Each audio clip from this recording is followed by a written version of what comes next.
A very warm welcome to Bhutan This Week, our weekly news magazine program with me, Sunam Pem. Our top stories this week. More than 55 million newtons spent as hospitality and entertainment expenses during 2015-16 financial year. Labour Ministry asks students and parents of Learn and Earn program in Japan to submit their findings. And no more Bachelors of Education program at Samsi College beginning July. It has been found that more than 55 million newton was spent as hospitality and entertainment expenses during 2015-16 financial year. The expenses were incurred by the former cabinet ministers, former National Assembly Speaker, former National Council Chairperson, former opposition leader and Chief Justice of the Supreme Court. The report by the Royal Audit Authority states this is an exceeded expenditure by over 15 million newton from the approved hospitality and entertainment budget of 40 million newton. This was found out while auditing the hospitality and entertainment expenses from 1st July 2015 to 30th June 2016 by the Royal Audit Authority. A Finance Ministry notification states that the Prime Minister, Cabinet Ministers and equivalent positions are entitled to reimbursement of actual expenses for in-country travels upon production of original bills. But the report states that expenditure of 14.74 million yuan from the total expenses did not have supporting documents. This constitutes about 27% of the total expenses. The expenditures without supporting documents were mostly on the accounts of Sera, tips, contributions, Chagep, Semso, Nyandar, and other miscellaneous expenditures. Miscellaneous expenses included purchase of Qadar and conference hall charges. Among the agencies, the Cabinet had the highest expenditure of 2.29 million yuan without supporting documents. Similarly, the Health Ministry had 2.17 million yuan of expenditure without supporting documents, followed by the Education Ministry with 1.46 million yuan. The Royal Audit Authority, however, stated there is a need to review certain existing rules and stipulate such requirements where practical and necessary. This is considering the nature of expenses like Sera or tips, Chagep, Semso and Nyandar, where obtaining of original supporting documents may not be practicable. According to the report, the expenditure of 16.04 million yuan on tips or Sera and gifts is substantially high despite the discretionary grant of 3.10 million yuan being paid separately by the government. 38.97 million yuan was incurred on food and accommodation, donations, offerings, Nyandar, Semso, drinks and miscellaneous expenses, which is about 71% of the total expenses. Although a Finance Ministry notification states that the actual expense shall not include alcoholic beverages, the agencies had incurred 2.08 million yuan on alcohol.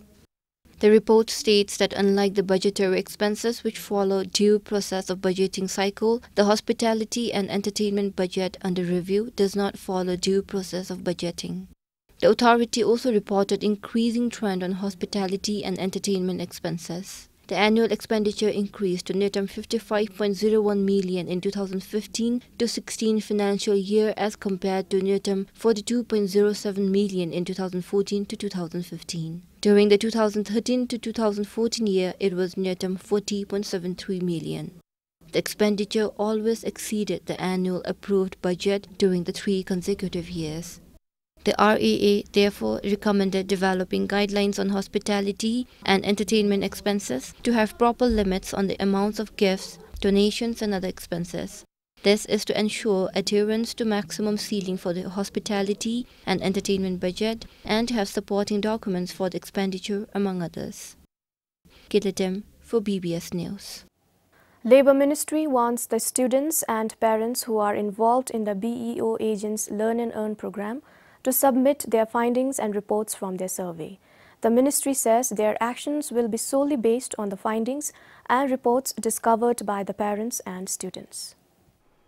The Labour Ministry says the issue of the students who are in Japan under the Learn and Earn program will be back to square one if the parents and students don't share the findings to the ministry. 나부기 findings di yobachin ngachi jungi honle begop kachira yure ngachi gi bening se sabe questionnaires da di solution tape menla kadebeyre didatindimgi findings chi sipsel chi dokchi jungjung ongbal 때 데베셰 독 주미수 같이 셰수바진 같이 레짐베 다시 베시날에 같이 뎀베 디카치에서 놓아진 디데딘두기 탑시 디고와 발라 강게 디세니기 findings tinga du jandagi lerem na shuila ngachilu na dikari chana se jandagi lerem di judushna le kho timden gopenda alugi phaming osabda kho garalu juila findings ti josuji bera na dikari chana se ngachi khachira bere thapsi diru digi tapde nimis dotu chunchigi bana mahyula ani boda ngachigi reaction di yagi findings te thidigi be chong se shunila. The survey found out that 95% of the students residing in Japan are unhappy. However, the Labour Minister said the survey questionnaire was only based on happiness and not entirely on the prevailing issues. Ngau Topge, the legal officer of the Parents Committee, said they will not submit the survey findings because the Prime Minister dubbed their survey irrelevant. He also added they will file the case to the court latest by the second week of next month. Today, there are more than 600 students in Japan under the program. About 100 returned home last year. This is Sringdandu for BBS News. Towards retaining Gedrungs, the government will prepare a terms of reference for the position. The Home Minister said this will be completed within the next 3 months. The Home Ministry extended the terms of the currently serving Gedrungs by 3 months. They were actually supposed to be relieved from the beginning of March. The minister said that given the huge budget allocation for the local governments this time, the government cannot afford to do away with the Gedrungs post. 네, 자팀다 티디베루야 나치라기 산이슝기 자팀다 티디라 베디베루 땡아치라기 geok날로 바 나치기 밑땅곱디 남에삼에 게셔도 홈에발라 학벌도 다리 나치기 차시 주니비 갑로 해마 geo레레날로 사야 데 숨줄에 여바친 다 도치디 사야 둑줄이 유유스슈니라 사야 둑집을 학베 피에날로디 록답레 학베 바지 피유스슈니라 다 저랑 나치라기 다리기 슝기 가둘레 시주디 나치라 미세기 유미다 메미기 캬버디 남에서 bomb 조메세 아니 베니디기 티루 제로 땅곱디 유칼레바 제로 레샤 땅곱에세 인베스트먼트 레샤 베고베세 아니 벤딩 같이 슝기 카툴레디 티루카데 마마치 종카다 게올루 땅 베오다 아니다 땅타미기 다 티디베 베오다 데 미디아 주급디 카체에세. He added, doing away with the post at a time like this could result in financial mismanagement. 게온날루 미디 헤말레카 유미치 샤베베 tiru디 lechachi tangbiga sani shungi midisu ngachira bere khonlo chukdibe ngelhengi wangnalu jonigi je ani timle gewigi audit ki kangel disu thönigi nyangkhachi chole tendibe ngachi khatule duchele midip jitsuba lakhadu san yumidia ngachi mebe sodab doji bochini ngachi achi nazu popme esashuni chagi lamme esashunila danbini ngachi khatule da duchi tirudia ngachi khatule shungle jachangapjudi sani shungda 네 정한날 파탄도 디다티미기 같이 미디 콩루 비마스빈날레 유미디 파주이갈레 도른 양같이 톰메세. The issue of doing away with Gedrungs came out after the Royal Civil Service Commission pointed out that the posts were not necessary. Pup Game for BBS News. The College of Science and Technology in Chuka comes up with several innovations and ideas every year. This time, the final year students came up with 3 projects, all focusing on sustainable and renewable energy. Similarly, a group of students are also competing in the finale of the robotics competition in India. 3 final year students built this solar electric vehicle in January. Similar to an auto rickshaw, the vehicle, however, has a Bhutanese touch to it. It has a battery bank capacity of 3.36 kilowatt and can run 24 kilometers per hour.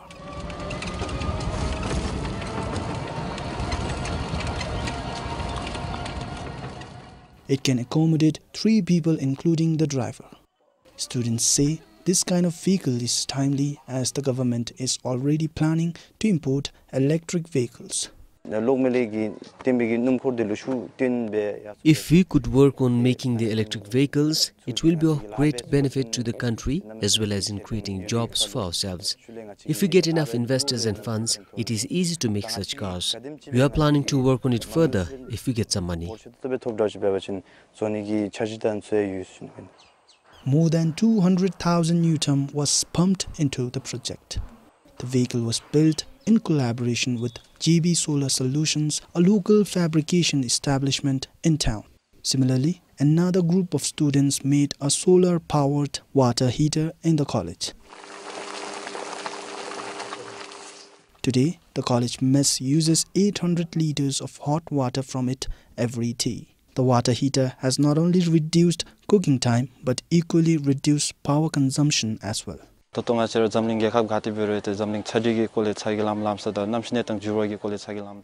the world is worried about global warming and climate change. I think it is important for youths to equally understand and work for it. Our project, the solar heater, is a clean and renewable project. It has great benefit to the country as well as to the world.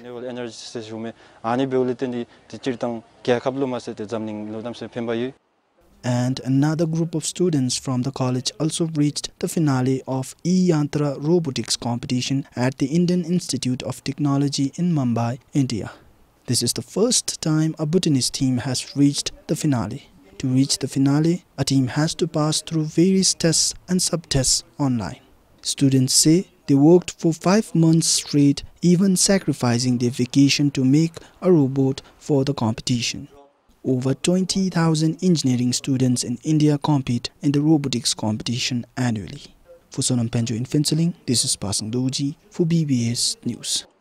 Bhutanese students did not perform well in skills that require application, analysis, creativity, and problem solving. This is as per the findings of Bhutan's PISA-D National Report. Program for International Student Assessment for Development, or PISA-D, is a program carried out by the Organization for Economic Cooperation and Development for middle and low-income countries on 15-year-old students. It assesses the quality of learning outcomes in subjects such as science, mathematics, and reading skills. The findings highlighted that on the 3 subjects they were tested, students performed slightly better in reading and science compared to mathematics. Girls outperformed boys in reading, and in mathematics, boys performed better, while both boys and girls performed equally well in science.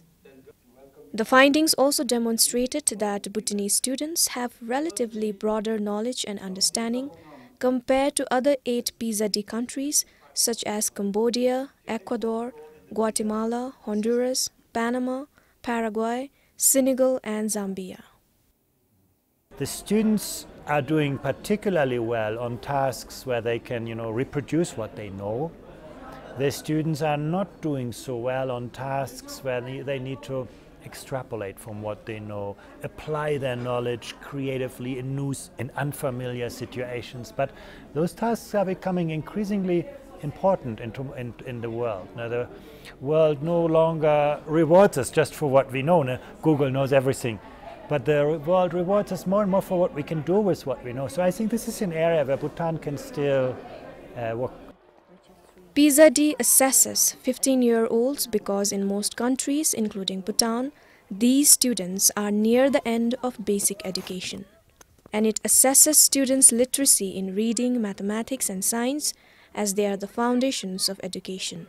The report recommends the relevant sectors to prioritize on the depth rather than the breadth of learning to avoid superficial learning, incomplete understanding of core concepts, and limited ability to transfer and apply knowledge to unfamiliar contexts, among others.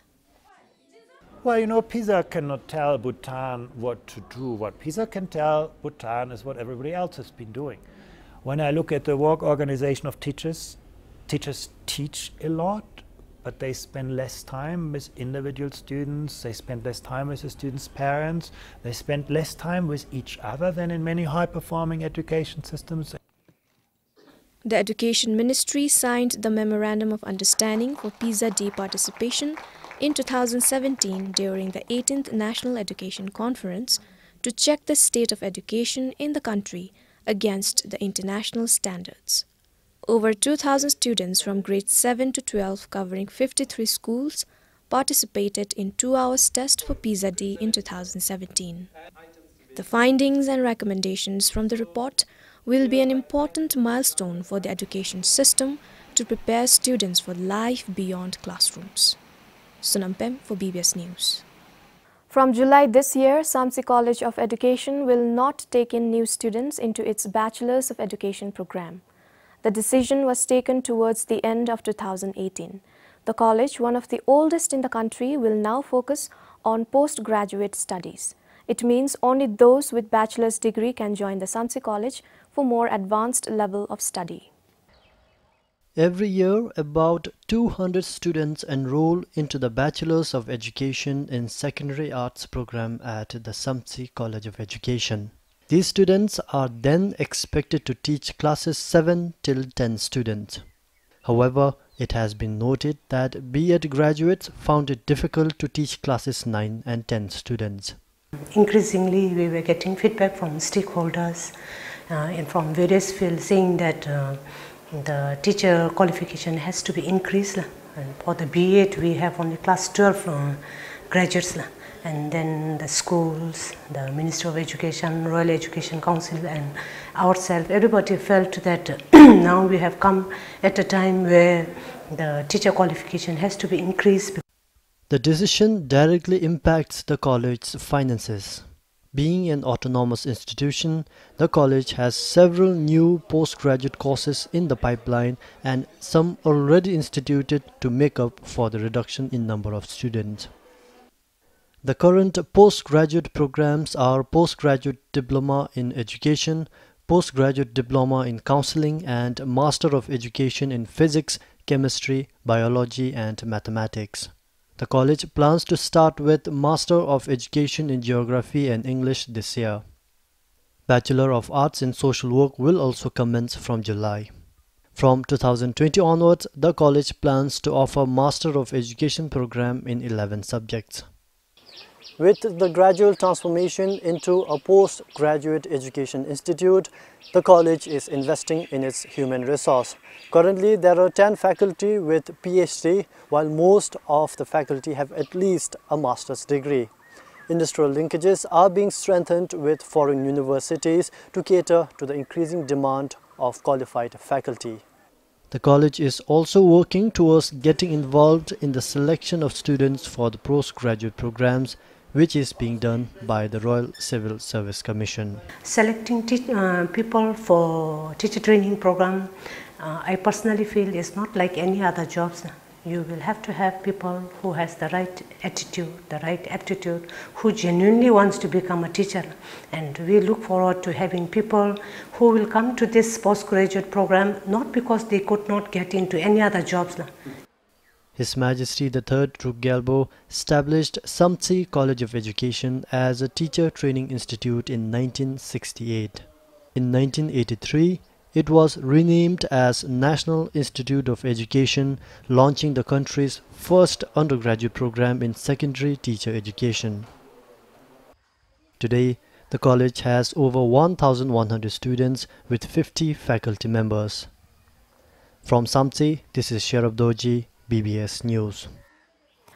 While the Education Ministry claims the shortage of teachers in the country has improved, the trend of voluntary resignation from the profession has been gradually growing. Last year, the attrition rate for resignation of teachers was recorded at 4.02%, and voluntary resignation largely contributed to this. As per the Annual Education Statistics 2018, of the 355 public school teachers who resigned last year, 263 did so voluntarily. Some 5 years ago, the figure of voluntary resignation stood at 115 teachers. On average, about 3.6% of the total teachers leave the profession annually for different reasons. The Education Ministry's Chief Human Resource Officer Dendup Singh said teachers living in between an academic session has been a major problem confronting the ministry. We don't know when will our teachers leave for studies and EOL. One certain thing is that when there is announcement for scholarships, particularly from the Royal Civil Service Commission, that is the time we know when they are going to leave. But those on private funding or self-funding or if they have mobilized scholarships on their own, we are not sure when they are going to leave.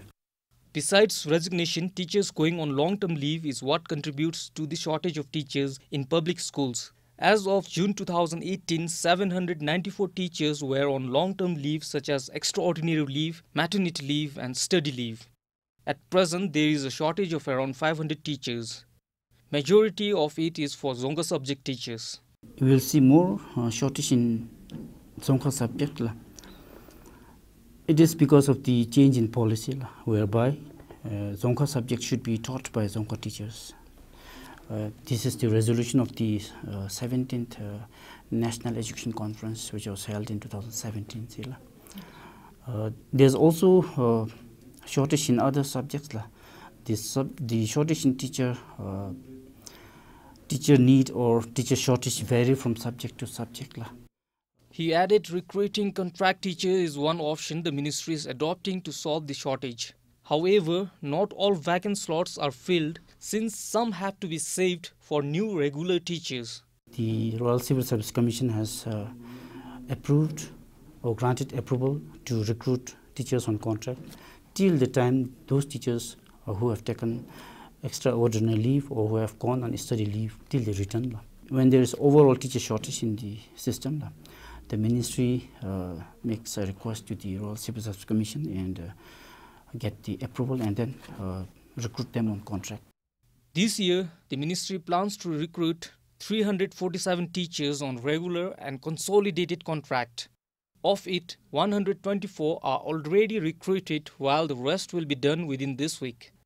As of last year, there are 8,454 teachers in 481 schools across the country. Komal Kharka, PBS News. In what could be a very rare case, a live leech is found inside the throat of a man from Tsirang. It has been living there for over 2 months. The leech, still alive, was removed at the National Referral Hospital last Saturday. Senior medical specialist Dr. Bhutan Sharma was shocked to see a leech inside the throat while he was conducting an endoscopy. He is seeing something like this for the first time. A 55-year-old man came to him complaining about serious breathing difficulty and pain in his throat. And when I did the endoscopy, and I found a live leech in his voice box in the larynx. It was moving in and out of the voice box. And I tried to take it out with the biopsy forceps, but it was too slippery to be taken out by the biopsy forceps. And it has to be handled by, experts, the ENT surgeon. Dr. Bhutan Sharma said the case is only common in animals. It is due to direct drinking from the stream, without any filtration or anything. If you drink directly from the stream, the leeches, smaller leeches can go inside and it can grow to this big size. Would like to tell everyone not to drink directly from the stream. Okay, it has to be filtered or boiled. Boiled water, if you take, there is no harm. Doctors say if not diagnosed on time, the leech could damage the bronchial and can collapse lungs, ultimately leading to death. Next time, be careful where you drink your water from. Komal Kharka, PBS News. Born conjoined, they once had to do everything together. Now 19 months old, they are learning to navigate the world apart. Life has returned to normalcy post-separation surgery for the country's first conjoined twins, Nima Peldon and Dao Peldon. Happy birthday to you. Today, they're embracing their independence as typical toddlers, full of curiosity and mischief.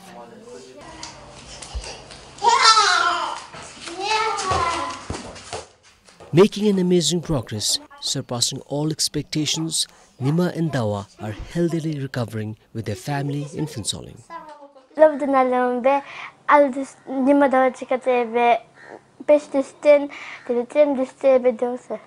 It has been over 3 weeks since Nima and Dawa reached their home here in Finsoling, and today I came to meet them, and I'm elated to see them growing very beautifully.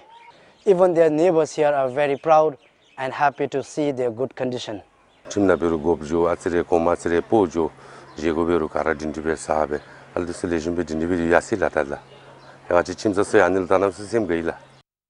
joined at the abdominal region sharing one liver, Nima and Dawa underwent their life-changing separation surgery in Australia in November last year. They returned home as two about a month ago. I am very grateful to the government for sending us to Australia. After returning home, my girls are growing healthily. We are happy to be back with our family. Recollecting the past, Bumchu says the emotions do come back. But right now, like the two girls, she's also just looking forward with optimism. They are, after all, cheerful and brave little girls. For Sonam Penjurin Chuka, Sonamongdi, PBS News. The number of people coming to treat mental and non-communicable diseases from traditional medicine is still low. This is according to the Department of Traditional Medicine, who say people are unaware of the treatment for these diseases through meditation and physical exercise. The department is now planning to make these new service available in all 4 regional hospitals. These 8 individuals from the Department of Traditional Medicine are being trained on meditation and various physical exercises which can treat non-communicable and mental health problems. The department is organizing a series of trainings for facilitators who will be providing the services at regional hospitals in Monga, Galifu, Phinsuling and the National Referral Hospital in Thimphu. The trainees include Tunsos and Menpas currently attached with regional and general hospitals. Sorik lijong hineda sorik lijong ki jangwa lishum berathupchi se shudola. We are now ready to treat patients having mental health issues and other non-communicable diseases.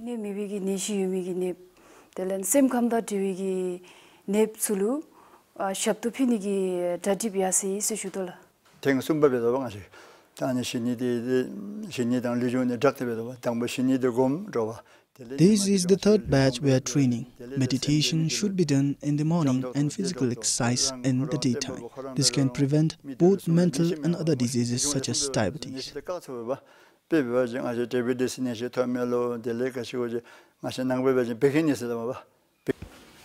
According to advisor Hubasra, around 14 different types of diseases can be prevented and cured through meditation and physical exercise.